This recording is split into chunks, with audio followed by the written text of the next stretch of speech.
Olá pessoal, muito bom dia. Estamos aqui com o nosso Pensando Bem, programa especial de hoje.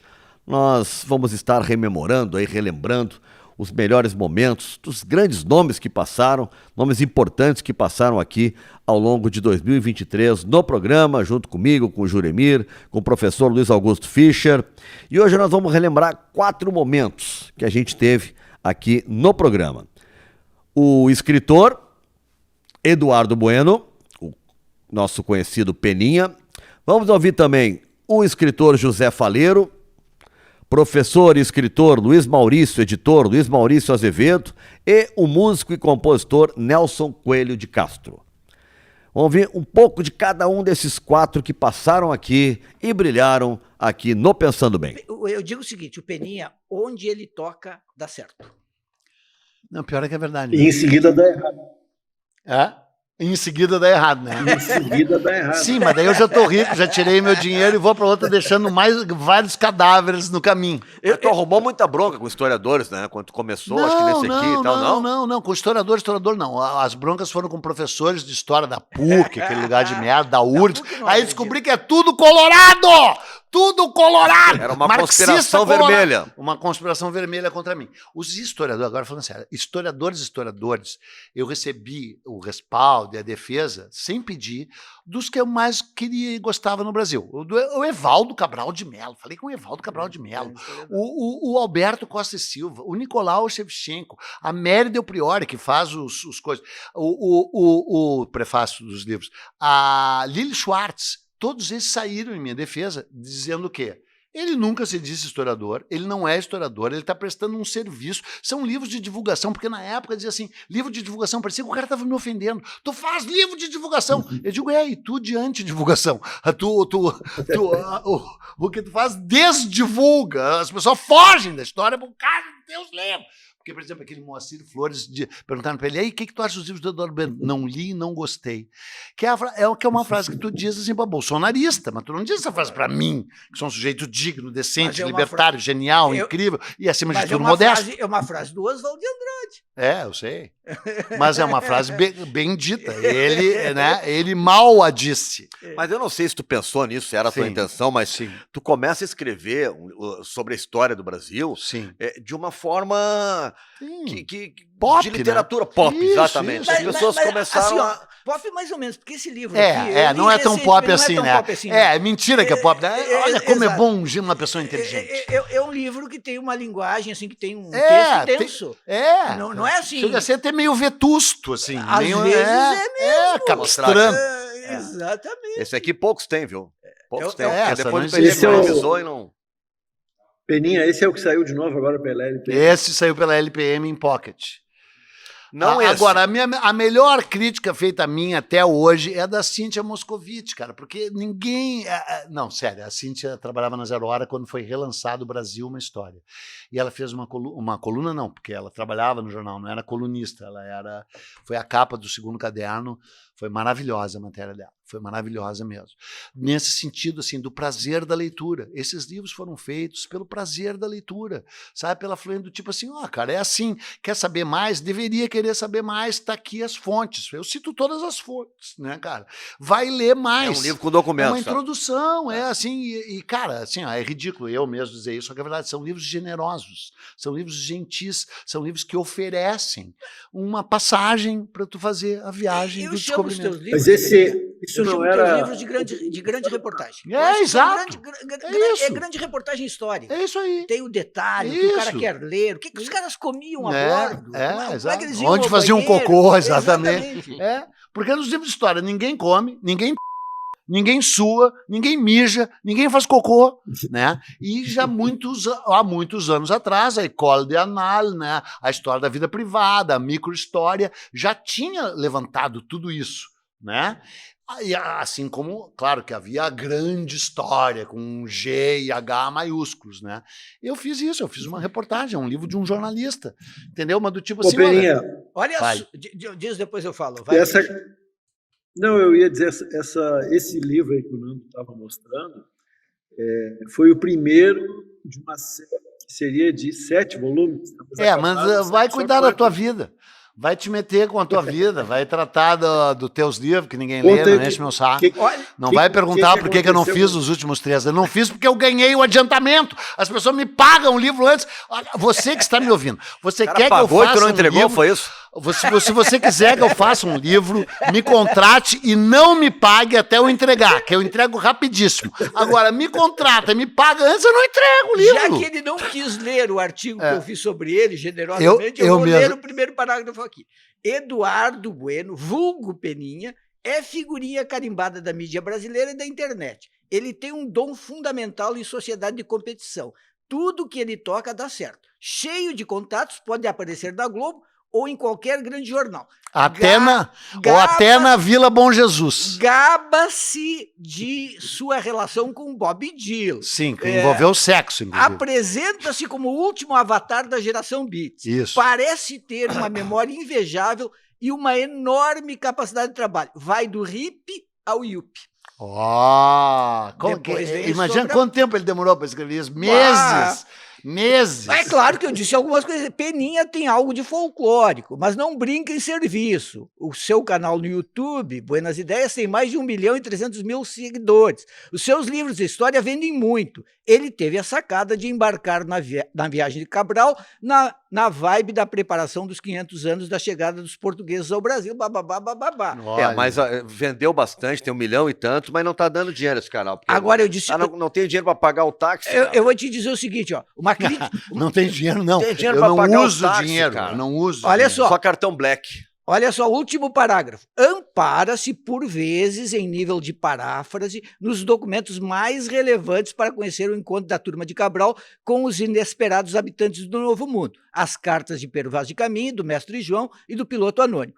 Peninha escrevendo é melhor do que o animador de canal no YouTube, que força a mão na caricatura para embalar a galerinha. Mas é que é o seguinte, ele esqueceu de dizer o seguinte, esse cara, ele tinha que ter feito uma análise de quem é que tu prefere, o Peninha ou o Eduardo Bueno, Dr. Jekyll e Mr. Hyde. O Peninha é um inimigo do trabalho seríssimo do Eduardo Bueno, mas o personagem Peninha se sobrepõe, eu não consigo evitá-lo. Além de tudo, o personagem Peninha quer deixar claro que odeia vocês 3 colorados horrorosos, eu não devia ter vindo me meter nesse buraco que é a Vila Bom Jesus, inclusive o próprio nome de Jesus é algo que me repele. Eduardo Bueno e não Peninha. Eu li... Quer perguntar para quem? Pro Eduardo Bueno. Pro Eduardo Bueno. Que traduziu On the Road. Certo. O livro que mudou a tua vida. Quase. Muito. Acho que foi Passasse a fumar maconha? 83, 84. 83. Saiu no dia 1º de fevereiro. Porque eu tenho a primeira edição, tá? Então certo. Acho que foi 83 que eu li. Tu conhecia Kerouac, que foi fazer aquela tua viagem para Estados Unidos e tal, porque tu leu aquilo, tu te interessou, então. Ou vem depois, né, que te interessou pela geração Beat? Não, eu sou fanático pelo Bob Dylan, com quem tive um caso profundo. O Tarso de Castro. Acabou na cama ou não acabou? Não, ele roubou a minha namorada, acabou na cama, ele é minha namorada e eu sem. O pior é que se roubou a minha namorada mesmo, mas pelo menos a minha namorada fazia só 12 horas quando ele me roubou. Mas tinham sido 12 horas de grande intensidade, claro. E que não tinha ainda chegado às... Nada. Os adversários ainda estavam se estudando. Sim. Tinha entrado entendeu? Em casa ainda, tava ali no centro pátio, do ringue, mas assim, se encaminhava um bom combate. Quando ele veio e disse, come, e levou. Mas foi engraçado. Ele é amigo dela até hoje, ao contrário de mim, com quem ele não fala mais. E aí, mas não faz mal. Tu estava naquele show dele no Gigantinho? Porque meu contato com o Bob Dylan foi esse aí. Ele fez um show no Gigantinho, a gurizada da Zero Hora, que era o Gilmar Eitel, e o Juarez Paulo e tal, se mandaram pro show e alguém tinha que escrever um texto para entrar na primeira rodagem antes do show acontecer. E me disseram, escreve tu. Eu escrevi, disse que foi um show maravilhoso. Foi uma o show foi do Quem foi? O Gigantinho! Aquela de lugar com a pior acústica do mundo! Do estádio! Roubado! Um aterro roubado! Que tem o pior ginásio do mundo! O show foi do caralho! Eu tenho a fita! Ele conheceu a minha mãe! Mas é que tava cheio de idiota colorado naquele lugar de colorado! E aí, vai ter que cortar todos os pedaços. E aí o Juarez Fonseca... Dá pra voltar o Eduardo Bueno e saiu o Peninha? Quem é que não gosta do Juarez Fonseca? Quer dizer, não sei da pessoa. Maravilhoso. Eu gosto, inclusive, da pessoa. Mas quem é que não gosta da obra do Juarez Fonseca? Só quem não conhece. E a importância do Juarez Fonseca? Só quem não conhece. Só que ele escreveu a crônica do show, elogiando. Depois que isso aconteceu, escrevi antes de acontecer. Depois. E ele elogiou. E aí ele escreveu assim, pena que não tocou Blown in the Wind. Só que ele tocou. Cara, eu tava nesse show. Tocou, mas era impossível saber. Eu tava nesse show. Sim. O Bob Dylan deve estar de saco cheio de tocar Blow in the Wind do mesmo jeito, entendeu? Então ele fez um arranjo diferente, umas harmonias diferentes, mas várias músicas ele fez isso. Por isso que muita gente não gostou. Os caras queriam ver como tava no disco. Eu sei que no outro dia, na 0 hora, tocava o telefone, quem foi o idiota que escreveu aquele? Tá, mas tu não me contou da tua viagem. Então, da aí Geração por Beat. causa da minha paixão pelo Bob Dylan, eu resolvi me interessar por tudo que tinha interessado ele. Uma das Kerouac lendas... foi depois de Dylan, então. Depois do Dylan. E daí uma das lendas é que ele tinha fugido de casa por causa do On the Road. E não é exatamente assim, mas e ele deu a entender, se bem que ele escreveu agora Chronicles, né? Agora não, 2001, ele escreveu a autobiografia dele, não sei se vocês leram, que é maravilhosa no sentido, não é maravilhosa, mas ela vira maravilhosa quando tu descobre que 90% é mentira. Então ele fez a autobiografia não autorizada dele. Ele mentiu. Ele mentiu sobre mentiu dele, óbvio. Como todo cara que faz uma autobiografia, ele mentiu. Ninguém vai fazer uma autobiografia. Daí tem uma declaração de amor incrível para a primeira mulher dele, a Sarah, e descobriram que é um poema do Robert Louis Stevenson, linha por linha. A única coisa que ele tirou foi aquele barra quando tu transcreve um verso, assim, ele só botou em linha reta. E 1000 outras coisas. Ele disse que sofreu um acidente gravíssimo na mão e nunca teve acidente nenhum. Desse tipo de coisa.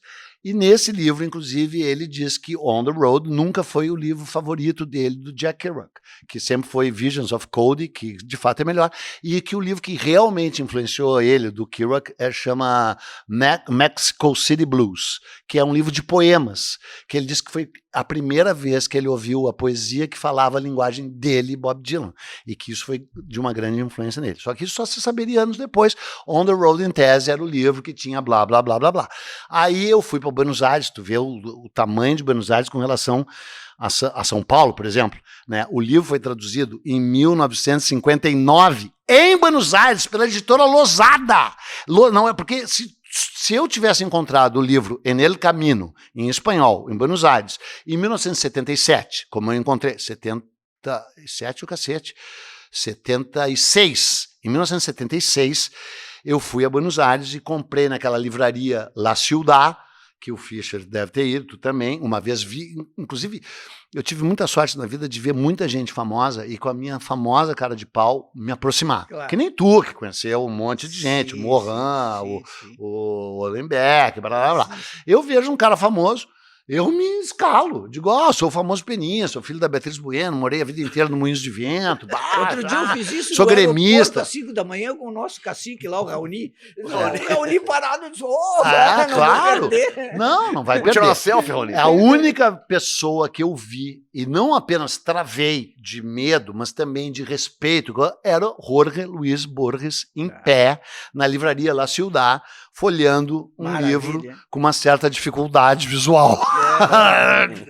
E eu, todo mundo, ninguém chegava perto do cara. Inclusive foi essa livraria La Ciudad que editou aquela Biblioteca de Babel. Sabe aquela coleção? Porque eles são livraria e editora. Eles tinham uma ligação com a editora Ciruela. Ele tá fazendo cara de quem não se lembra, mas ele deveria se lembrar. Ele é o Fischer. Pelo menos faz uma cara inteligente. Sabe?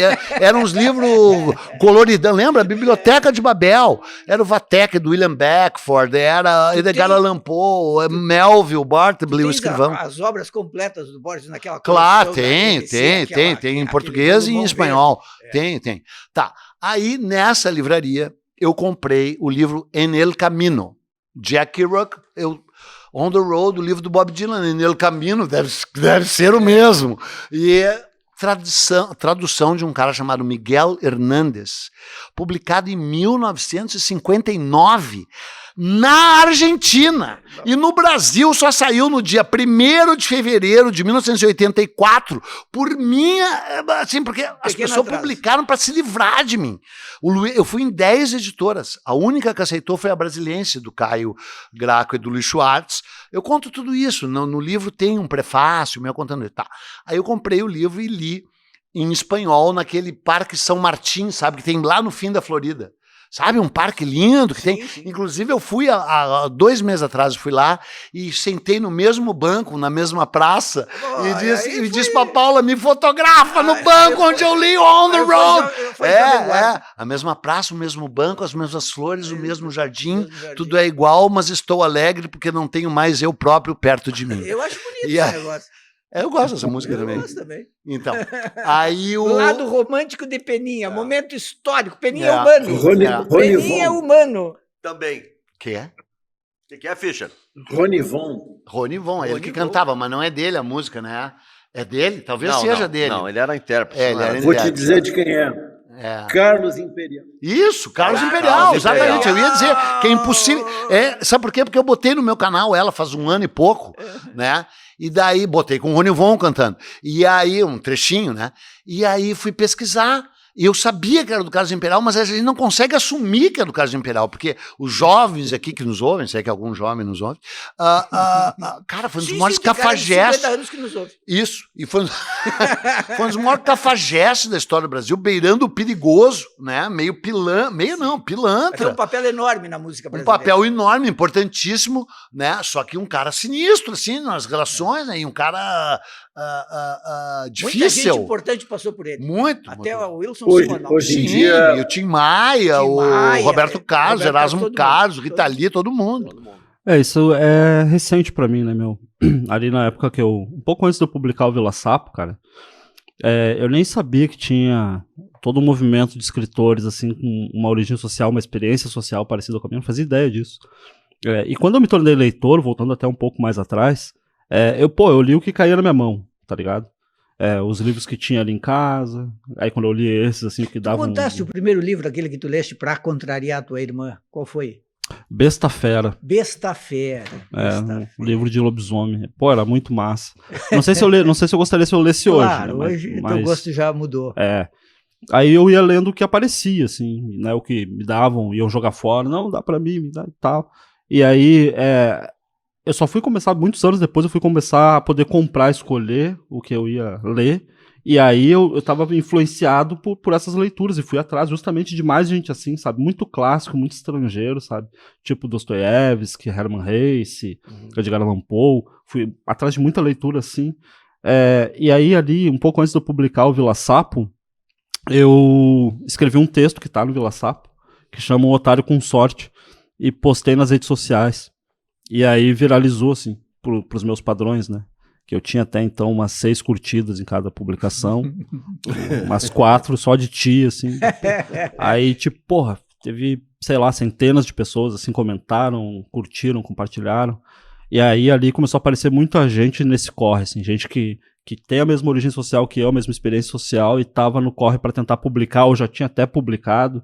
Uma galera, assim, aí eu conheci muita gente, conheci o Evanilton Gonçalves, de Salvador, que é escritor também, escreveu o prefácio do Vila Sapo, conheci a Dalva, que veio a ser minha namorada, escritora também, até o Giovanni Martins chegou a comentar, lá tinha visto ele no Bial pouco tempo antes, uma entrevista no Bial, e quando veio o cara tava comentando lá, assim, uma galera, e aí eu comecei, então é muito recente para mim fazer esse movimento de resgate, de ir atrás dessa literatura que por uma série de motivos acabam, a gente não fica sabendo, que tem uma literatura que diz mais respeito, né, ao modo como a gente experimenta a sociedade.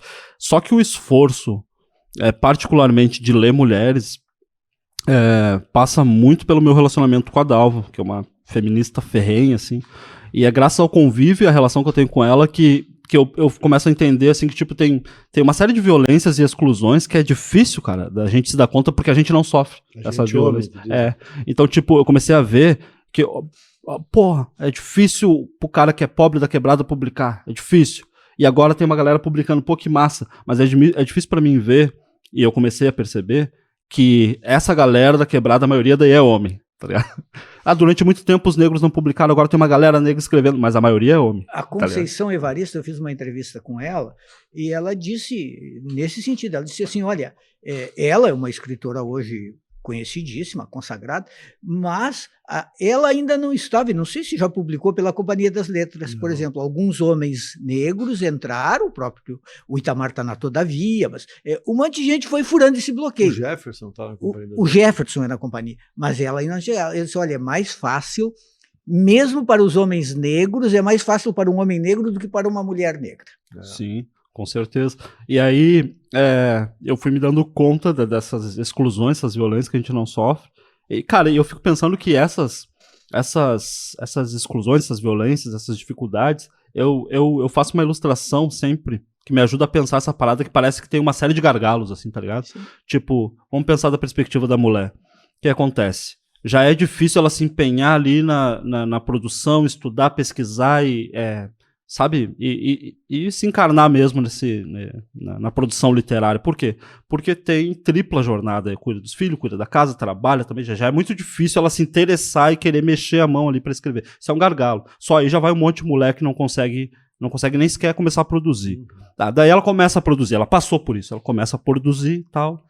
Aí vem as barreiras de não legitimarem o que tu tá fazendo, tá ligado? Tipo, olharem, tipo, só que é ruim. Mas quem tá dizendo que é ruim são homens em espaço de poder, assim, os editores, os donos das editoras, aquela galera que vai olhar e vai dizer que aquilo ali é ruim, provavelmente não diria que era ruim se fosse uma mulher que estivesse avaliando isso. Então mas se ela passa daí e ainda consegue publicar, aí tem o apagamento. É mais um negócio. Então tem uma série de mulheres que produziram coisas muito bacanas. Chegar na leitura também ainda, né? Tem que chegar na leitura e aí depois de um tempo ainda é como some, desaparece, é como se não tivesse existido aquela parada ali.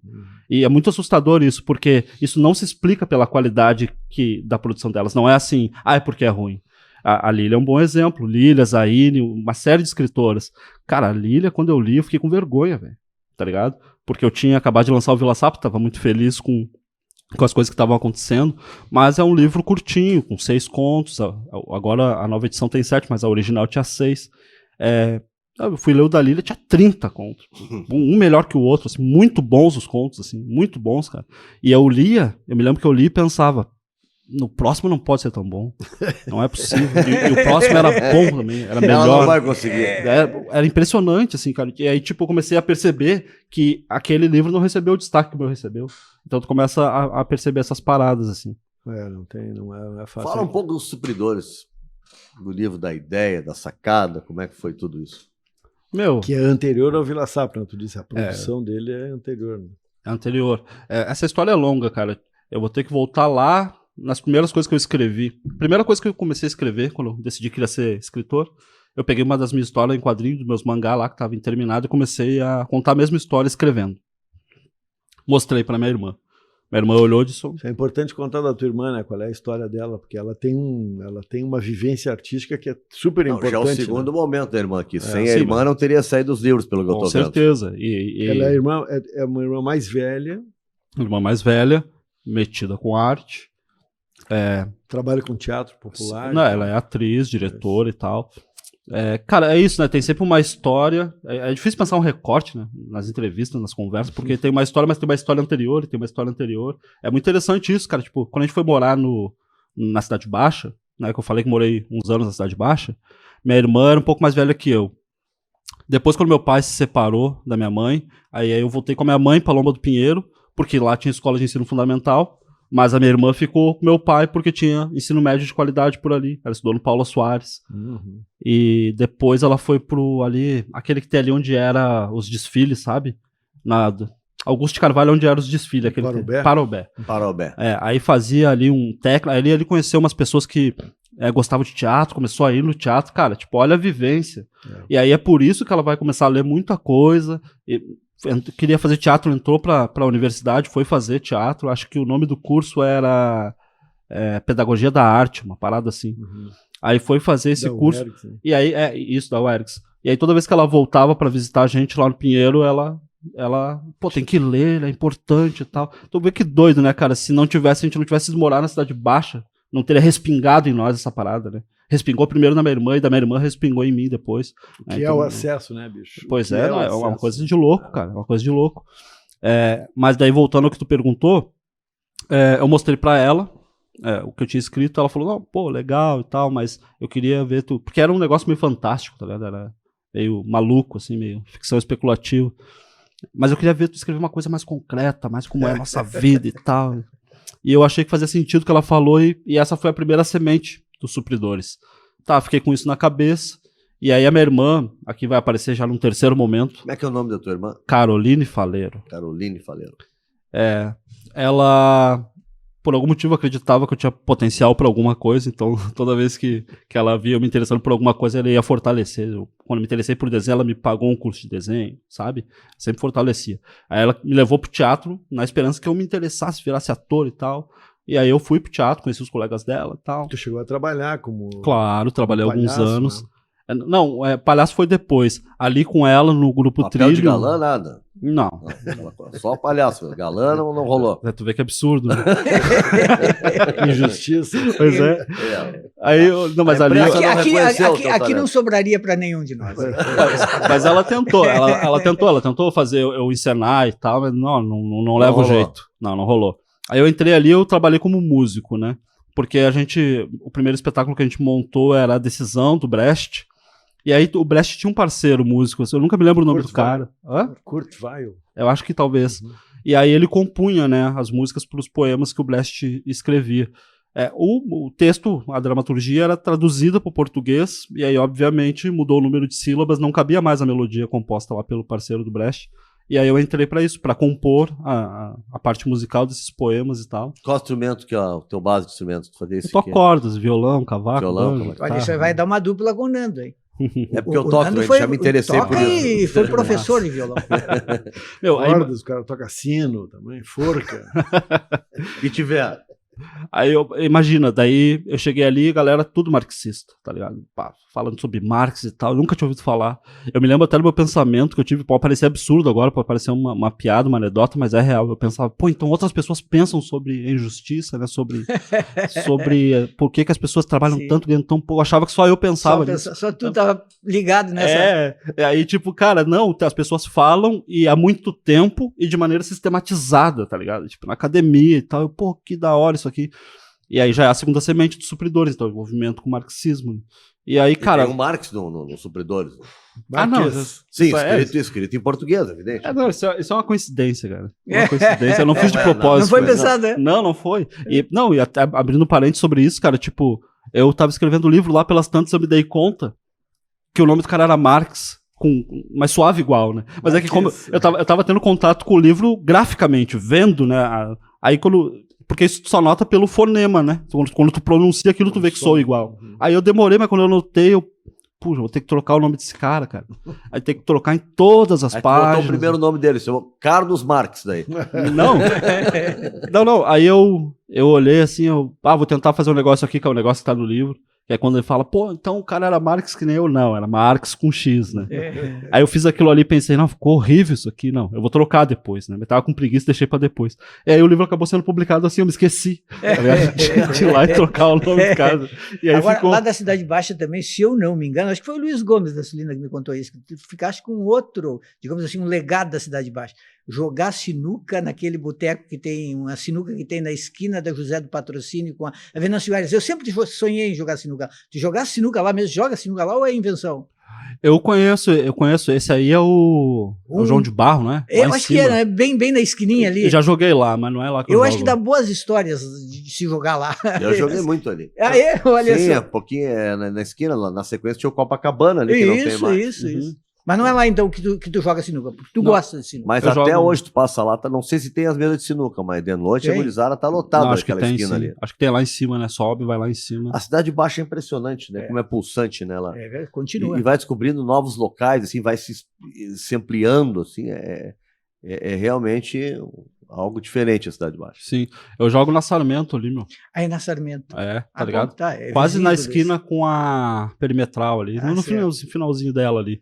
Agora, tu também tiveste muitas profissões, assim, profissões obreiras, gesseiro, o que mais que tu fizeste? Na construção civil eu fui servente de tudo. De gesseiro, de pintor, de carpinteiro, de pedreiro. Mas trampei em outras paradas também. Trabalhei de porteiro, trabalhei em cozinha. Quando eu morei em Campo Grande, eu trabalhei na cozinha do Outback lá, né? Inclusive, antes disso, trabalhei na cozinha aqui no Barba Azul, que isso tem a ver com a sinuca até, tipo, porque eu comecei isso muitos anos atrás, assim. Trabalhava na cozinha e vinha os whisky, os caras não... Sobra de uísque. Sobra de uísque. Sobrava, eu tomava um gole, embora todo dia bêbado. Todo dia eu ia embora Tu bêbado. gostas de uísque, né? Aprendi assim, aprendi trabalhando lá. Cara, não, vou dar pro Santos, vou botar fora, o Santos era tu mesmo, né? Aí tá, depois disso, quando eu fui a primeira vez jogar ali na Sarmento, que eu vi os uísques que eu me lembrei, pô, é verdade, existe essa parada, anos depois, né? E aí comecei a pegar o gosto de tomar e de jogar ali e tal. Mas, cara, eu comecei a jogar ali com um brother meu, poeta daqui de Porto Alegre, o Marlon Pires Ramos. Eu tinha recém-publicado Vila Sapo e ele tava com o primeiro livro dele, chama Mar Lírico. E a gente ia junto botar no correio, ele morava agora, não mora mais, morava em Viamão, é bem perto do Pinheiro ali, né? A gente vinha junto no centro, botava os livros no correio e ia pro Pinheiro jogar sinuca, tá ligado? Aí ficava jogando lá e tal, aí um dia a gente tava pelo centro e falou, meu, temos que achar uma sinuca aqui, né, meu, pra não ter que ir lá jogar, né? A gente bota ali e já pum, aí achamos essa aí, tá ligado? Aí começamos a jogar ali direto. Que legal, eu ia te dizer, vamos aproveitar e botar mencionar outros escritores que estão no teu circuito, assim, aqui na cidade, que mereceriam ser mais conhecidos. Certamente tem muito mais do que eu conseguiria mencionar, cara, mas tem o Marlon, tem o Duan Sonde. Duan Sonde, um cara muito interessante. Tu fizesse uma entrevista com ele uma vez para a Aparência. Sim. Uma entrevista aí, uma reportagem. Sim, sim. Tem a Doris Soares. Yasmin. E tu és parceiro do Jefferson Tenório também, né? Vocês são amigos. Sim, sou um amigo. Eu conheci o Jefferson quando tinha recém-lançado Vila Sapo, inclusive. Eu fui levar um exemplar para Fernanda Bastos. Fernanda Bastos, que também Fernanda é uma Bastos, poeta interessante. Demais. Fui entregar para ela um exemplar e ela estava fazendo uma leitura comentada, uma audição comentada acho que Sobrevivendo no Inferno. Eu cheguei lá, tava o Jefferson lá. Eu, porra, olha aí. E eu tinha conhecido o Jefferson assim, de vista, porque ele foi fazer um lance lá na Lomba do Pinheiro, lá, um festival literário que teve lá, que fizeram lá na MAPA. Na escola. E aí eu fui lá. Não, nem foi na quadra da escola de samba, se não me engano, da MAPA lá. E aí eu tinha visto ele ali, até fiz uma pergunta. Eu era um cara muito tímido, assim, precisei reunir todas as minhas reservas de coragem pra fazer uma pergunta pro Jefferson quando ele foi. Ele tava lançando Estela Sem Deus e tal. Eu tinha visto ele lá a primeira vez. Aí eu cheguei, ele tava ali na audição comentada da Fernanda, daí dei um livro. Desde então a gente amigão. Se vemos direto quando eu vou pra São Paulo, quando ele vem pra cá também. Sim. A gente tá em 2023 e ontem ainda ontem, eu recebi dezenas de pessoas compartilhando um vídeo em que uma cena de novela, apareciam negros numa praia, recomendando obras de autores negros. E aí todos na rede assim, olha que incrível, você viu isso aqui, Luiz? Isso aqui é maravilhoso.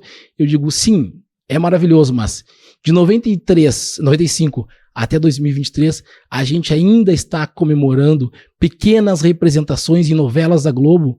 Isso é algo que mostra como nós não conseguimos avançar na velocidade que nós deveríamos ter avançado. Nós devíamos estar num outro tipo de debate, e não um debate ainda do, pô, que bom que nós estamos aparecendo um pouco mais, que bacana. Teria que ser mais rápido, inclusive, em pagamento a tudo que os negros fizeram pelo Brasil. Por exemplo, Nando, já pensaram o seguinte, Nando, os 3 maiores gênios da história do Brasil são negros. Pelé? Aleijadinho e eu? De Assis. Ah, não, achei que fosse eu. Depois, os 3 maiores intelectuais, os mais em vista hoje no Rio Grande do Sul, são negros. 2 escritores que estão fazendo grande sucesso no país, o Jefferson Tenório e o... Silvio Faleiro.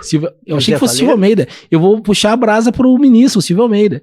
Não, eu estou dizendo aqui do Rio Grande do Sul. O Zé Faleiro e o Tenório. E o Luiz Maurício, que é um intelectual, é um escritor também, escritor de ficção, mas que tem brilhado ainda mais como intelectual. Bom, a Fernanda Bastos, a mulher do Luiz Maurício, foi a melhor de todas, disparada. Poeta, e foi a curadora uma das curadoras da Fernanda Flip. já. A Fernanda, o problema é que o horário da Fernanda é meio ruim pro horário que ela a gente trabalha tá aqui. na TV, né? Ela tá com a irmã. Ela tá na TV, então ela não consegue estar aqui com a gente, mas um dia nós vamos capturar, vamos tirar ela da TV e vamos trazer ela no programa. Claro. Sem dúvida. Ou seja, eu creio assim que esses pequenos sinais assim, eles estão aí. Agora precisa ver como é que é a realidade, o dia a dia, para aqueles que não estão em evidência. Eu poderia dizer assim, olha só, a protagonista da novela das 9 da Globo atualmente, é uma moça negra. Lucy Alves, né? Isso. Uma moça linda, linda, linda. É a protagonista da novela. Isso a gente não via assim alguns anos atrás. Mas talvez a gente tenha que pensar assim, tá, mas como é que está a vida daquela moça que todo dia pega o ônibus e continua fazendo faxina na casa de alguém, porque uma parte considerável da população negra continua trabalhando nas tarefas mais duras e menos bem pagas. Então, será que... É uma questão, né, Jeremy, de representatividade, assim, ó, pega negros e mulheres, né? Negros e mulheres, as mulheres são a maioria no Brasil, segundo o IBGE. Negros são a maioria no Brasil, segundo o IBGE. Tu vai ver representação de cargos políticos, por exemplo, ou de cargos de comando da nação, né? Cargos importantes da nação, mas nem próximo dessa representação, se chegar a 20% de negros e mulheres, e são a maioria do Brasil, né? Então a gente também tem essa dificuldade até de meio que se ver incluído em tudo isso, né? Sabe aonde tem realmente assim uma subrepresentação absoluta do Rio Grande do Sul? Eu falo isso volta e meia. É numa área que me chama a atenção pelo seguinte, o futebol, comentário de futebol, Nando.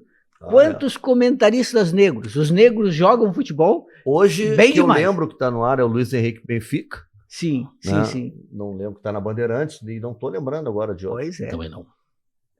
É engraçado, porque comentarista... Técnicos também, né? Comentarista tem... Dirigentes, não vê dirigentes negros, presidentes de presidente de federação. clube é muito difícil. Treinadores. Mas eu falo do comentário, porque o comentário tem um valor simbólico muito grande. O comentarista é o cara realmente que tem... Alguns ex-jogadores prestígio. são colocados ali, né? Sim. Mas o comentarista jornalista... Não, comentarista jornalista, esse aí está no banco. Isso reserva. Isso me lembrou uma coisa interessante. Quando eu fiz a resenha que deu mais repercussão até hoje que eu tenha feito, eu fiz para o jornal Folha de São Paulo, e aí falando mal de um livro, falando mal de um livro ruim, uma coisa óbvia. Livro, tu deve Paulo. É um livro de uma editora chamada HarperCollins, um livro chamado Homens Pretos Não Choram, de Stefano Volpe, e eu fiz essa resenha, uma resenha corriqueira, que era só... Autor branco ou negro? Não, autor negro, só que as pessoas achavam que eu era branco, porque se eu falei mal de um livro Tinha que ser ruim, negro, e aí se eles era ruim, todo mundo disse, tu tá falando isso porque tu é branco. E aí dizia, aí tinha uma... Quando eles te viram, acabou o argumento. eu trouxe à tona isso pelo seguinte, várias pessoas, professores universitários, de universidades públicas, envolvidas com a defesa dos direitos humanos, saíram em defesa do autor. E uma dessas pessoas colocou assim, só podia ser um desses críticos brancos que moram em Higienópolis e tem aqueles apartamentos maravilhosos, sem saber o que acontece lá fora porque é branco. E aí eu moro na Demetrio Ribeiro, Centro Histórico de Porto Alegre, não tenho um apartamento Vizinho da minha mãe.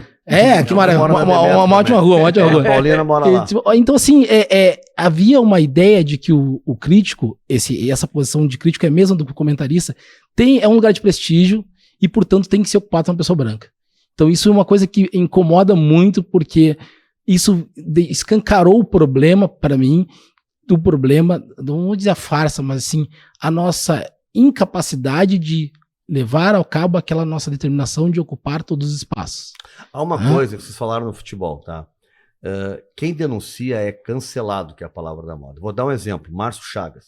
Exato. Sim. O Márcio Chagas, eu entrevistei ele aqui, o Márcio Chagas. O Márcio, a gente trabalhou juntos também, ele estava na RBS, ele sofreu vários, são 5 casos no futebol gaúcho de preconceito, e o mais grotesco foi aquele de Bento Gonçalves. Com ele. Né? E ali foi uma coisa que ele disse, olha, chega, entendeu? Ele denunciou, ele fez boletim de ocorrência e tal, e aí foi todo mundo, Federação Gaúcha de Futebol e tal, não faça isso, né? Não, para aí, o problema é teu carro, nós pagamos teu carro, nós arrumamos, não te incomoda, tu vai criar um problema, isso aí acontece no futebol, tentaram normalizar. Enfim, o Márcio levou adiante. O que aconteceu? O Márcio era um árbitro FIFA, uma carreira consolidada, disparado, tinha ganho, acho que 4 anos consecutivos, ele ganhou o melhor árbitro do Rio Grande do Sul, tá? Naquelas escolhas que a imprensa faz. E nunca mais tu viu o Márcio. O Márcio dali, ele foi tão cancelado que ele foi ser comentarista na RBS. E na RBS ele começou também a sentir um pouco de falta de espaço, assim, ele já fala sobre isso, mas o que mais marcou foi que ele, cada vez que ia fazer um jogo, Jeremy, e as cabines do interior, Alfredo Jaconi, acontece muito, são abertas, e aí os caras vinham, era, né, tudo que tu pode imaginar para uma pessoa negra era dito, sem falar nas cascas de banana que eram jogados e tal, e ele cobrava um posicionamento da RBS, né, que a empresa protegesse, se ele dissesse alguma coisa, né, Como eu cobro do Real Madrid com o Vinícius Júnior, Claro. já são 8 denúncias no mesmo campeonato de racismo e o Real Madrid continua jogando normal. Ele cobrou isso. Bom, o resultado é que nunca virou assunto aquilo. Ele deu uma entrevista para o UOL e contou, desabafou o que estava acontecendo nos estádios e tal, criou uma polêmica e tal. Enfim, segundo ele, aquilo inviabilizou também o ambiente interno dele e ele acabou também tendo que sair. Mas no mundo do futebol, quando ele faz a denúncia, ele é cancelado. Um jornalista que denuncia algum tipo de pressão, independente da empresa que ele está, ele é cancelado nas outras empresas. Os colegas passam a ter medo de tirar uma foto, de conversar com ele, porque o patrão dele pode... É um ambiente assim que a gente vive, né? Assim. E o Márcio sofreu isso no futebol. Quem denuncia é afastado. Verdade total. E na cultura isso acontece de maneira sistemática, né? E o mais engraçado, não chega a ser engraçado, é trágico, é horrível, mas a gente diz que é engraçado porque é uma maneira que a gente tem de introduzir. A Eliane estava aqui no programa semana passada, eu acho, né? E ela da psicanálise, estão fazendo uma incursão na psicanálise que não é minha área. Retrasada, que não é devida, mas eu vou dizer. Foi a Valdete. A gente aceita o termo engraçado para poder introduzi-lo no nosso cotidiano. Mas é curioso que, assim, sempre que alguém foi cancelado em uma época, por alguma coisa positiva que se fez, a outra época sucessora vai e resgata essa pessoa, como se todos os elementos ao redor dessa pessoa também fossem positivos. O sujeito vai lá ver o filme no streaming, e aí o filme conta a história, sei lá, a história de um grande traidor. O sujeito, na sua época, ele olha pro filme e diz assim: puxa, esse cara traidor é um filho da... é horrível, é isso, é aquilo. No tempo que ele tá vivendo, ele tá fazendo a mesma coisa. Mas ele não consegue se ver. Quando ele olha pro passado, ele se vê como um herói do passado. E ele se identifica com os heróis. Então, nesse caso do Márcio Chagas, vai acontecer isso. As pessoas que não fizeram nada para dar o suporte para ele, vão se ver daqui a um pouco tempo, vão dizer assim: eu estava lá do seu lado, você passou tal coisa, eu também tentei fazer alguma coisa, que é muito parecido com o que acontece em relação à escravidão no Brasil. As famílias brasileiras que escravizaram são todas aí, e todas em boa condição financeira. E foram elas que escravizaram. Elas têm hoje empresas que continuam, de certa maneira, repetindo vários expedientes da escravidão, lucrando com isso. A gente tem outros países, especialmente os Estados Unidos. Eu não gosto de citar os Estados Unidos, que fica parecendo que a gente está sempre... Mas os Estados Unidos já tem expedientes de reparação histórica, financeira. Se você construiu a sua universidade com dinheiro de venda de escravos, você tem que obrigatoriamente devolver esse dinheiro para a comunidade que foi escravizada. Isso é uma coisa bastante óbvia.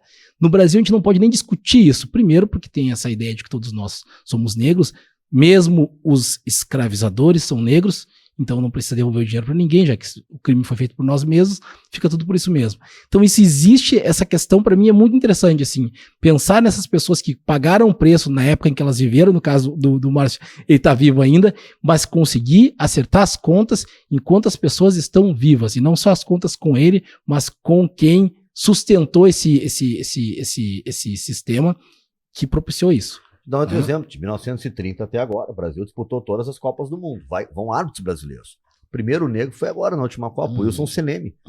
Nunca tinha nenhum. O Paulo César de Oliveira, que é comentarista da região, ele teve no auge, era o árbitro para ser escolhido. Não foi para a Copa. O Luiz Maurício Azevedo e a Fernanda Bastos têm uma editora chamada Figura de Linguagem. É uma ótima editora, muito voltada para a publicação de autores negros e de temas sobre a negritude, mas não só. Eu tenho orgulho de ter um livro publicado pela Sulina e a Figura de Linguagem juntas. E esse livro, que se chama Acordei Negro, o título quem deu foi o Luiz Maurício. Porque eu tinha outro título, e ele leu o livro antes de publicar e disse o seguinte: precisa um título mais forte.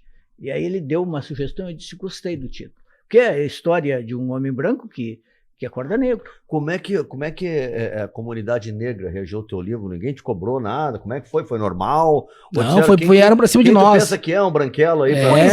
Teve um pouco isso de perguntar assim, mas como? Qual é o lugar de fala? Como é que um branco escreve um livro sobre... Mas o livro é justamente isso, é como um branco se veria se de repente ele fosse negro? Ele sentiria os preconceitos. É uma questão, é um livro sobre empatia. Eu sou um branco, então eu não sofro os preconceitos que o Luiz Maurício certamente sofre. Então o que aconteceria comigo Se eu acordasse negro. se eu acordasse negro?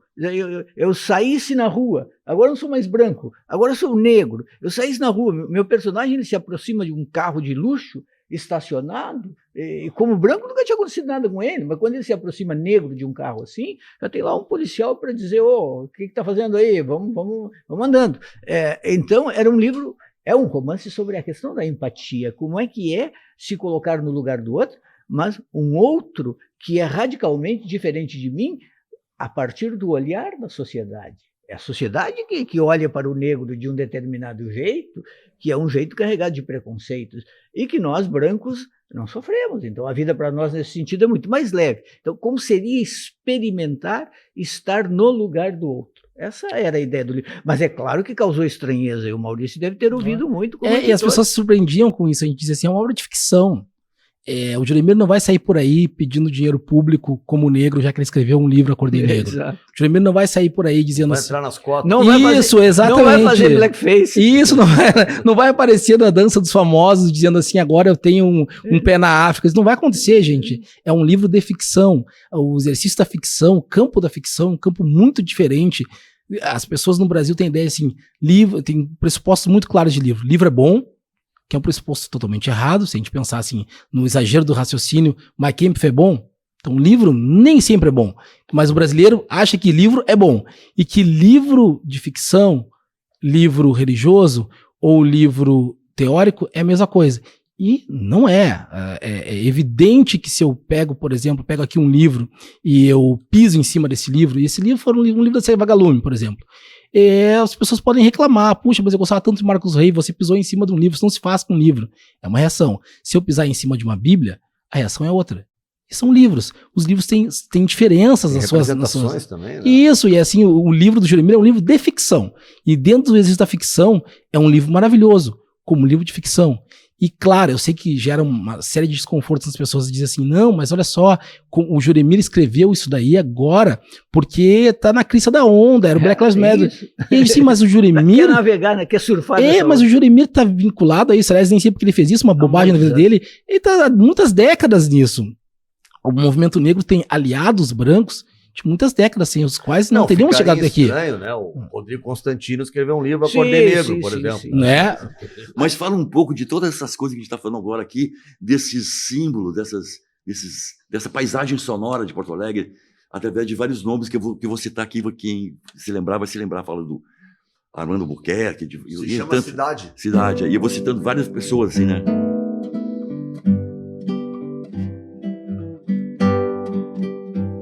Vem a noite com estrelas no vestido, rodopia tão bonito ao som alegre das canções.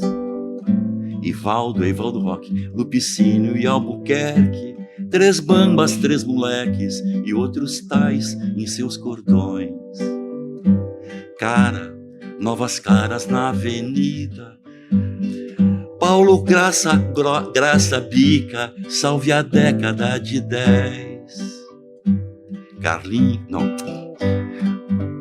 Água Turva, outros grupos, Pataval, diretoria, só Carlinhos nos daria a elegância do viés. É que o Henrique Rattlieb fazia muito rodas de som, botou muita gente na parada, né? Lá no Teatro Arena. Então, a elegância do viés dele, né? Grande, Carlinhos. Guaíba, doce barca esmeralda, só vem doido em sua cauda, nenhum triste pra empatar. O que há? Betinho, Ariovaldo, Vassourinha, Vicente, Tesourinha, Ilhota Preta e Prata. O Tesourinha era um passista, por isso o apelido, né? Não era o ponteiro do ele era um Vassourinha, ele trançava as pernas, e trançando as pernas ele virou um Tesourinha. A Tesourinha, né?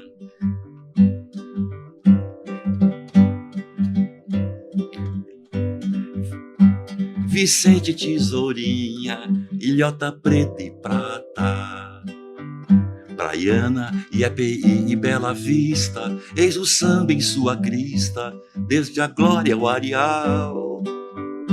A cidade é um tapete colorido, luzes, vozes, vozes vindo. Oh, oh, oh. Pela Borges o meu carnaval. Vem giba, giba, é madrugada, ai, ai, que bomba d'água e a tua escola passou. Linda, iluminada, que doce lágrima o samba chorou. Vem giba, giba, é madrugada, ai, ai, que bomba d'água tua escola passou. Linda, iluminada, que doce lágrima o samba chorou. Ai, quando a cidade se fez mais formosa sua tez, violeta, lilás, mais deu-se um vapor, um clarim,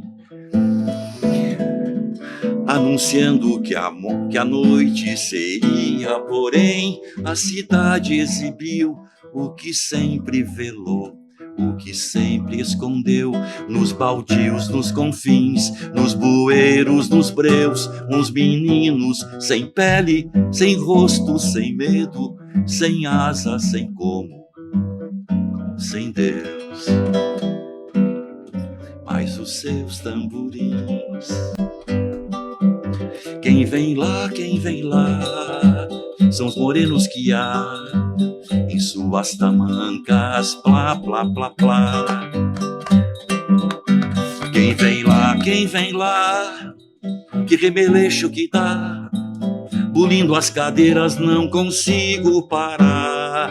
Ai, ai, ai, ai, são os morenos de lá, a luz do som, o som do sol, magia. Rezo essa cidade como quem bebe do amor, meu coração é pura alegria. E vem Elis, opa, em luz Regina, que estrela, plena voz, encanta Leopoldina, imperadores, Bambatinga, todos nós. Que cidade, a cidade toda baixa, o batuque toma conta e toca, toca, tantã, toca, tantã, pirolho, bedeu, bataclã, o supapo chama Anhançã, Quitana, Túlio, Zezinho, meu Deus, já é de manhã, a bandeira do divino, vejo roxo, menininho, e seu primeiro tambor. É muita felicidade ter tido Neri na cidade, meu mestre. Eri Caveira. É pro samba que eu vou.